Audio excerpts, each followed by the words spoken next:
Camat Sukolilo Andrik Sulaksono melapor ke Kominfo setempat agar tag negatif yang berada di Kecamatan Sukolilo, Jawa Tengah melalui Google Maps bisa diubah. Pasalnya, banyak yang menandai wilayah itu sebagai kampung penadah, kampung maling, hingga kampung bandit. Pengubahan nama ini terjadi setelah tewasnya bos rental mobil asal Jakarta di sana, hingga banyaknya kendaraan yang tidak menggunakan plat nomor. Laporan itu pun telah direspon oleh Kominfo Pati.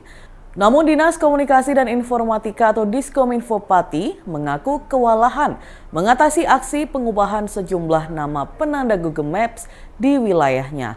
Kepala Diskominfo Kabupaten Pati, Ratri Wijayanto, saat dikonfirmasi pada Rabu 19 Juni 2024 memberikan jawaban. Ia menjelaskan pihaknya telah mengamati fenomena tersebut dalam waktu seminggu terakhir. Menurutnya, Diskominfo saat ini baru bisa menangani persoalan tersebut menggunakan fitur yang disediakan Google. Pasalnya, Google Maps tidak berada di bawah kendali Kominfo, melainkan platform yang dikelola Google. Namun menurutnya langkah itu belum efektif karena pihak yang mendiskreditkan wilayah Sukolilo di Google Maps masih belum ditemukan. Terkait kasus tewasnya bos rental mobil, Burhanis di Sukolilo, Ratri mendukung sepenuhnya proses hukum yang dijalankan. Salah satu saksi kasus Vina, Liga Akbar menyebut ada sosok jenderal di balik kasus tersebut. Adapun sosok jenderal itu memiliki peran yang berbeda dengan ayah Eki, Ibtu Rudiana. Lantas inilah sosok jenderal yang dimaksud oleh Liga Akbar. Dikutip dari Tribun News Bogor, Liga Akbar menyebut jenderal itu memiliki peran penting dalam kasus kematian Vina dan Eki pada 27 Agustus 2016 silam. Menurut Liga Akbar, sosok jenderal itulah yang memberi kabar bahwa Vina dan Eki meninggal karena kecelakaan. Ia mengatakan jenderal itu berinisial AU yang merupakan ketua ekstisi 04 Sumber. Liga menceritakan saat itu ia sedang melakukan perjalanan dari Majalengka menuju tongkrongan di warung depan SMA 4 Cirebon. Kala itu Liga mengaku bersama rekannya berinisial B, T, L, dan Eki. Kemudian sekitar pukul 16.30 waktu Indonesia Barat, Eki pamit menjemput Vina untuk nongkrong bersama. Seusai menghabiskan sebatang rokok dan kopi, Eki pamit untuk pergi ke rapat internal ekstisi 04 Sumber di kawasan Bungsari. Sementara Liga dan ketiga rekannya masih nongkrong di warung depan SMA 4 Cirebon. Sekitar pukul 24 dini hari, rekan Liga Akbar berinisial T mendapat kabar dari seorang jenderal bahwa Eki meninggal karena kecelakaan. Liga menyebut sosok jenderal itu sudah diperiksa polisi dan membuat klarifikasi. Menurut keterangan Jenderal AU, ia mengabarkan kecelakaan karena di tempat kejadian perkara atau TKP sudah ramai orang. Pasangan Sarkamto dan Mujiati, warga Dusun Prayan, Desa Sobontoro, Kecamatan Boyolangu, Kabupaten Tulungagung, kebanjiran permintaan membuat abon. Pesanan ini datang dari warga yang mendapatkan daging sapi selama Idul Adha kemarin. Selama 3 hari, mereka telah menerima 100 kg daging sapi untuk diolah menjadi abon. Setiap 1 kg daging sapi bisa dibuat menjadi abon seberat 6,5 ons. Mujiati memasang tarif Rp70.000 per kilogram. Sarkamto dan Mujiati mengaku sudah mulai menerima pesanan mengolah daging kurban menjadi abon sejak 4 tahun lalu. Mujiati berkisah kemampuan membuat abon didapat dari ibunya sejak tahun 1991. Ibu 3 anak ini kesehariannya berjualan daging sapi di Pasar Ngemplak Tulungagung. Seringkali ia menghadapi masalah saat daging dagangannya tidak laku seluruhnya. Untuk mengatasi masalah itu, Mujiati mulai mengubah daging sapi yang tersisa menjadi abon. Ternyata abon sapi buatan Mujiati banyak diminati warga. Bahkan ia tidak sempat menjual abon buatannya di pasar. Pasalnya, abon Mujiati ludes terlebih dahulu dibeli konsumen di rumahnya. Dari segi proses produksi, untuk membuat abon hanya dipilih daging yang baik tanpa ada lemak. Menurut Sarkamto, jika ada lemak, maka hasilnya abon tidak bisa kering. Abon buatan Sarkamto dan Mujiati ini rasanya gurih meskipun tanpa penyedap rasa. Jika disimpan, abon rumahan tersebut bisa tahan lebih dari 1 bulan lamanya.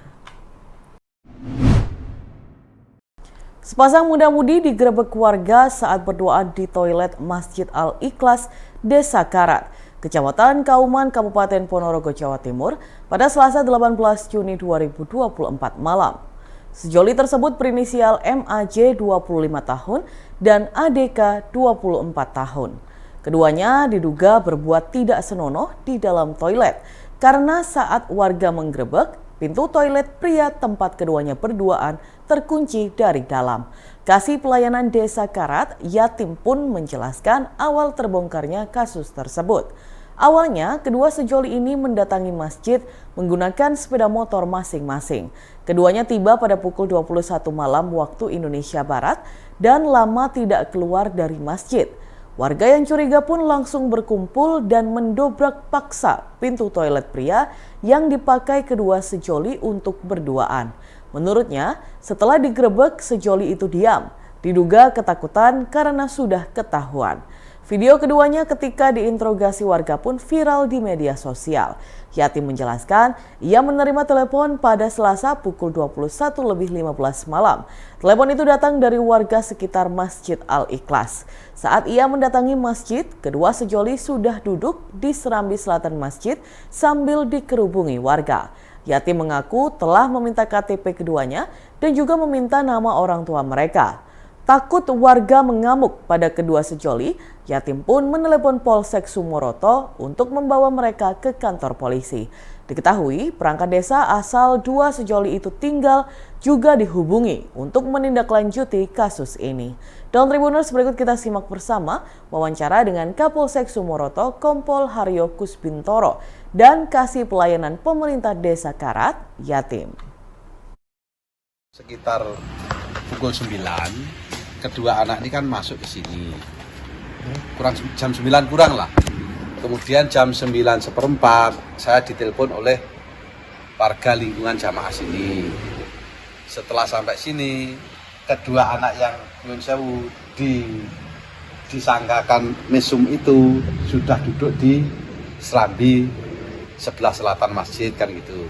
Kemudian saya tanya KTP keduanya diberikan, tapi untuk saya tanya yang jelas namanya siapa, bapaknya siapa, keduanya tidak bisa memberi keterangan karena ketakutan. Karena sudah banyak anak-anak di sini, pemuda sudah banyak, ada 20 orang itu kalau nggak salah. Nah, dan saya nggak mau ngambil resiko, kebetulan bukan warga Carat. Saya inisiatif untuk mengamankan anak-anak itu. Langsung saya telepon ke Polsek. Tidak lama kemudian, setelah 15 menit, dari Polsek Sumoroto datang ke sini menjemput kedua anak itu. Dan untuk selanjutnya, pangapunten, saya sudah juga menghubungi kepala dusun yang di Sidoarjo Sukoharjo. Dia pun juga meluncur ke Polsek untuk tindak lanjutnya, saya juga belum tahu. Pak, itu ceritanya itu suka sejoli mesum atau gimana sih Pak di dalam toilet itu? Ya, kalau dikatakan mesum kita juga nyun sewu belum tahu apa kejadiannya yang pasti kan. Karena saya sampai sini kan sudah duduk di sana. Tapi pas waktu itu info dari itu di dalam toilet. Kalau informasinya dari jamaah, emang keduanya di dalam toilet dan sempat didobrak, keduanya di dalam kan gitu. Itu pakai busana semua. Pakai busana semua, saya kesini juga pakai busana. Kalau waktu dobraknya katanya sih cincing-cincing gitu juga nggak tahu juga ya. Itu udah sering Pak mereka di sini itu. Kalau kejadiannya ada warga yang tahu itu sudah 3 kali tadi malam. 3 kali tadi malam ketawanya itu. Warga sini? Yang satu warga Sidoarjo Sukoharjo, yang satu warga Sedarat Kecamatan Balok. Bukan warga sini ya? Bukan warga Carat. Dan mereka ngakunya kenapa Pak di dalam toilet berdua itu Pak? Malam itu Pak? Yo karena nyun pangapunten Mas ya, karena banyak anak-anak yang diseliweran kayak gitu, terus nyun sewu lek masa sudah ngumpul kayak gitu, bocah kan ketakutan tuh Mas. Daripada saya nyun sewu beresiko ini nanti anak jadi apa-apa, akhirnya saya telepon ke Polsek untuk mengamankan masalah. Alasan dua anak di dalam itu apa Komandan? Ya, jadi kami menerima laporan kemarin malam hari Selasa tanggal 18 pukul 21.00 dari warga yang di Sacarat ya, di situ menemukan untuk ada sepasang laki-laki dan perempuan masuk ke toilet masjid dan di situ timbul kecurigaan. Dari hasil pemeriksaan itu memang diduga mesum atau seperti apa Komandan? Jadi memang waktu kita periksa memang arahnya ke situ. Namun demikian kan semua masih diperiksa oleh penyidik Polres nih. Nanti untuk kejelasannya kita juga menunggu dari hasil pemeriksaan dari penyidik PPA Polres. Untuk laki-laki MAJ, sedangkan yang perempuan ADK. Untuk laki-laki umur 25 warga dari Balong, sedangkan untuk yang perempuan warga dari Sukoharjo. Dari pengakuan pelaku ini sudah berapa kali? Jadi untuk melakukan di tempat musola ataupun masjid ini baru sekali, namun demikian untuk melakukan di hotel atau di penginapan sudah beberapa kali.